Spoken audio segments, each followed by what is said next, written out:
সবাইকে আসসালামু আলাইকুম। আমি কিন্তু খুবই অসুস্থ, আপনাদের বাড়িতে যেতে পারতেছি না। দোয়া করবেন যেন আমি সুস্থ হয়ে যাই, আপনাদের ভিডিওগুলোতে লাইক কমেন্ট করতে পারি।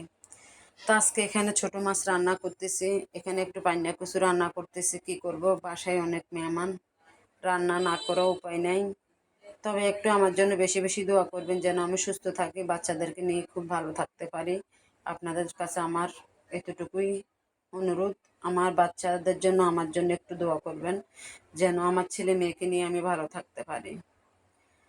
তো এখানে ছোট মাছগুলো আজকে মাখিয়ে রান্না করবো। এখানে পাঁচ মিশালি মাছ, এগুলো মাখিয়ে নিচ্ছি। কিন্তু এই মাছটা কিন্তু অসাধারণ একটা স্বাদ হয়েছিল, সত্যি বলতেছি। এটা পুকুরের থেকে ব্যাট দিয়ে ধরে এনেছিল, সেখান থেকে আমি মাছগুলো নিয়েছি। মাছগুলা কালার যেমন হয়েছে খেতেও তেমন হয়েছে। তবে এখানে একটা ফাইনা কচু নিয়েছি, ফাইনা কচুগুলো এখানে একটু ইসা মাছ দিয়ে বসাই দিছি। এই কচুটাতে ঝোল রাখিনি, ঝোল ছাড়া অনেক মজা করে রান্না করেছি। সবগুলা তরকারি মাশাল্লাহ অসুস্থ শরীরে রান্না করেছি, যেহেতু মাছগুলো অনেক মজা হয়েছিল। তো কালার যেমন হয়েছিল খেতেও তেমন হয়েছিল। তো সবাই আমার জন্য একটু বেশি বেশি করে দোয়া করবেন, আমি যেন ভালো থাকি। আল্লাহ হাফেজ।